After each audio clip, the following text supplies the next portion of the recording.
नमस्कार सभी को, हमारे YouTube चैनल पे आपका स्वागत है। आज हम पढ़ने वाले हैं स्ट्रिक्ट लाइबिलिटी क्या होती है। इंडियन कॉन्स्टिट्यूशन और इंडियन पेनल कोड में ये चीज़ बहुत महत्वपूर्ण तरीके से बताई गई है आपको, और ये जानना भी ज़रूरी है कि ऐसे कौन से केस हैं इंडियन पेनल कोड में जिसमें आपकी सोच बिना ही आप क्रिमिनल सिद्ध हो जाते हैं। आपकी सोच नहीं है क्राइम करने की, है ना, तब भी आप क्रिमिनल कहे जाएंगे। तो इस पे ज़रूर ध्यान देना है। ऐसे केसेस आप अपने हाथों से ना करें कि बिना आपकी सोच के, बिना आपके विचार के ही आप क्रिमिनल घोषित हो जाएं। तो यहाँ चर्चा कर लेते हैं strict liability under Indian penal code. ये हमारा क्वेश्चन है, strict liability under Indian penal code 1860 भी बोल सकते हैं। तो इंडियन पेनल कोड में स्ट्रिक्ट लाइबिलिटी का एक अलग से टॉपिक दे रखा है। स्ट्रिक्ट लाइबिलिटी क्या होती है ना, आपके बिना सोच के किया हुआ अपराध strict liability under Indian penal code के अंतर्गत आता है। इसमें कुछ अपराध दिए गए हैं जिनके बारे में आपको हम बताएंगे, जैसे किडनैपिंग। Number 1, kidnapping. किडनैपिंग क्या है? Strict liability under Indian penal code के अंतर्गत आता है।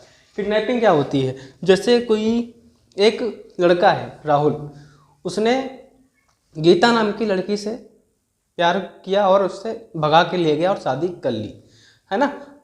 शादी कर ली, मंदिर से कर ली, क्योंकि वह लड़की एक है माइनर, मेजर नहीं है, तो वो Hindu marriage act section number 8 उस पर अप्लीकेबल नहीं होगा। तो माइनर है, शादी कर ली। उसके पिताजी को खबर लगी कि हमारी लड़की भाग गई है, तो उसने जाके किडनैपिंग का केस दर्ज कर दिया पुलिस स्टेशन में दीपक के खिलाफ, है ना। क्योंकि उसकी इंटेंशन दीपक की थी, वो बुरी नहीं थी, सोच बुरी नहीं थी। उसकी सोच तो यह थी कि शादी करेंगे, बच्चे होंगे, परिवार आगे बढ़ेगा। लेकिन क्या है कि जो strict liability under Indian penal code में किडनैपिंग का केस दर्ज हो गया, तो वह उस अपराध के लिए लाइबल हो गया। जैसे एक उदाहरण देते हैं, एक लड़का है और उसकी मम्मी के साथ बाजार जा रखा है। एक लड़का है, 6 साल का लड़का है, अपनी मम्मी के साथ बाजार जा रखा है। मम्मी फ़ोन पे लगी हैं, तब तक एक अंकल जी रास्ते से निकलते हैं। बच्चा कहता है, अंकल जी मुझे चॉकलेट खानी है। अंकल जी कहते हैं, ठीक है बेटा चलो। अंकल जी पड़ोस वाली दुकान पे ले आते हैं लड़के को, एक चॉकलेट दिलवा देते हैं और लड़के का भला हो जाता है। बट उसकी माँ पुलिस ऑफिसर से बोलती हैं जाके कि ये हमारे बच्चे को किडनैप करके ले जा रहा था, है ना। उस व्यक्ति का जिन्हें चॉकलेट दिलवाई, उसका आशय बिल्कुल गलत नहीं था, उसकी सोच बिल्कुल गलत नहीं थी, तब भी वह लाइबल हो गया, आपराधिक हो गया, अपराधी हो गया वो, है ना। तो स्ट्रिक्ट लाइबिलिटी के अंदर किडनैपिंग बहुत बड़ा अपराध माना गया है।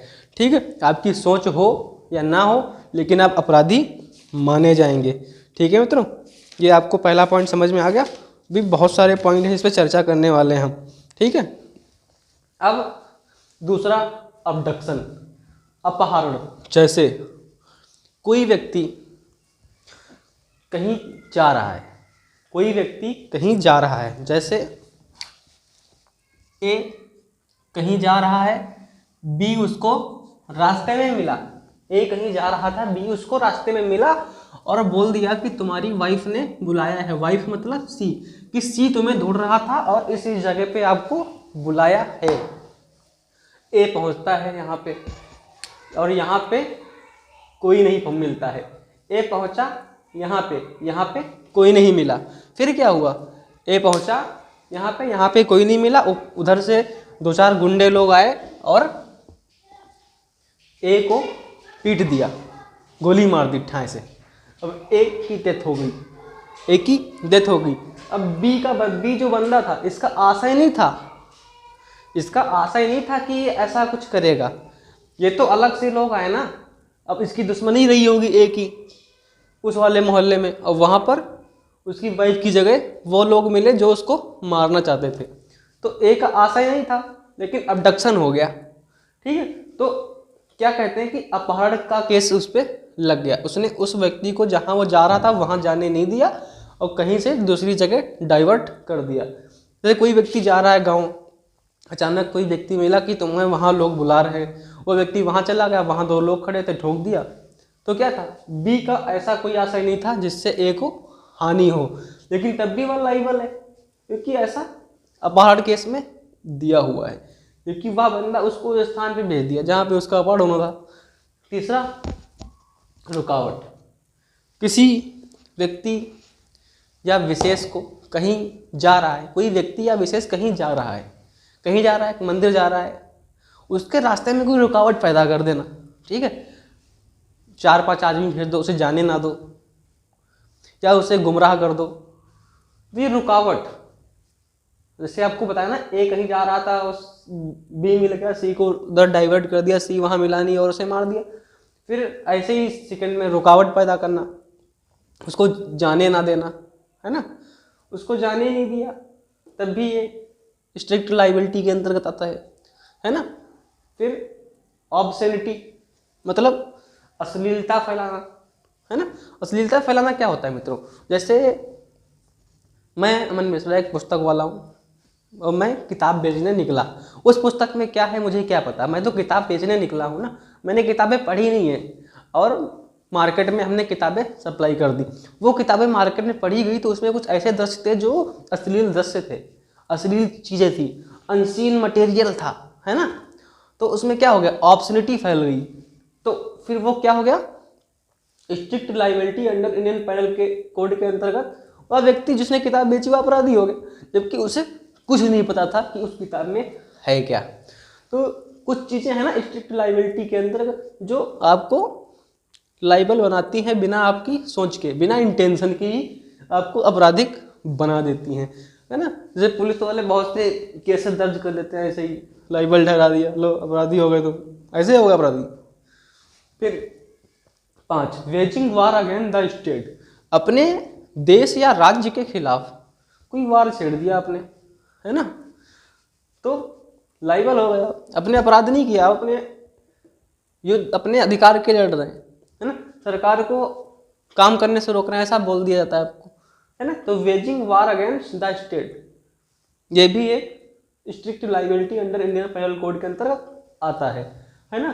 तो ये सारी 5 चीज़ें हैं जो strict liability under Indian penal code के अंतर्गत आती है ना। ये बातें को बहुत याद रखनी है ध्यान से, ना। जो आपसे प्रश्न पूछा जाए स्ट्रिक्ट लाइबिलिटी क्या है, what is strict liability under Indian penal code 1860, तो बताओगे किडनैपिंग का केस स्ट्रिक्ट लाइबिलिटी के अंतर्गत आता है, इसमें आपकी सोच की जरूरत नहीं है ना। अपहरण में भी आपकी सोच की जरूरत नहीं है, आप किसी व्यक्ति को डाइवर्ट कर देते हो कहीं पे और वह व्यक्ति वहाँ पे गायब हो जाता है तो आप उसके अपराधी हो गए। रुकावट, कोई व्यक्ति जा रहा है, उस टाइम रास्ते में रुकावट बन रहे हो तो आप स्ट्रिक्ट लाइबिलिटी के अंतर्गत आते हो। कोई किताब बेच रहे हो, आपकी बुरी सोच नहीं है, उसमें अश्लील मटेरियल है, ऑब्ससीन मटेरियल है, तब भी आप लाइबल हो गए। Waging war against the state, आप अपने राज्य या देश के खिलाफ युद्ध करते हो तब भी आप लाइबल हो, ठीक है। फिर बात कर लेते हैं लाइबिलिटी क्या होती है। फिर यहाँ देखो लाइबिलिटी 2 प्रकार की होती है, ठीक है। कौन कौन सी, fault based liability, non fault based liability, है ना। फॉल्ट बेस्ड लाइबिलिटी जो होती है वो क्या होता है मित्रों, फॉल्ट बेस्ड लाइबिलिटी जिसमें आपकी सोच की ज़रूरत होती है। जैसे 3 आदमी हैं, उन्होंने एक प्लान किया कि एक व्यक्ति है उसको टपकाना है, तो क्या हो गया, उनकी सोच है ना, तो ये फॉल्ट बेस्ड लाइबिलिटी है, इसमें फॉल्ट है ना। फॉल्ट बेस्ड लाइबिलिटी जिसमें सोच का होना बहुत ज़रूरी है उसे कहते हैं fault based liability. Non fault based liability जिसमें सोच की जरूरत नहीं है ना, ऐसा समझो आप। इसमें सोच की इम्पोर्टेंस है फॉल्ट बेस्ड लाइबिलिटी में, नॉन फॉल्ट बेस्ड लाइबिलिटी इसमें सोच की जरूरत नहीं है ना। जिसमें सोच की जरूरत नहीं है वो हो गए strict liability under Indian penal code, जैसे जो आपको हमने 5 एनेशियल एलिमेंट्स बताए ये हो गए। तो आज हमारा strict liability under Indian penal code chapter खत्म होता है। मिलते हैं नेक्स्ट टॉपिक में, धन्यवाद।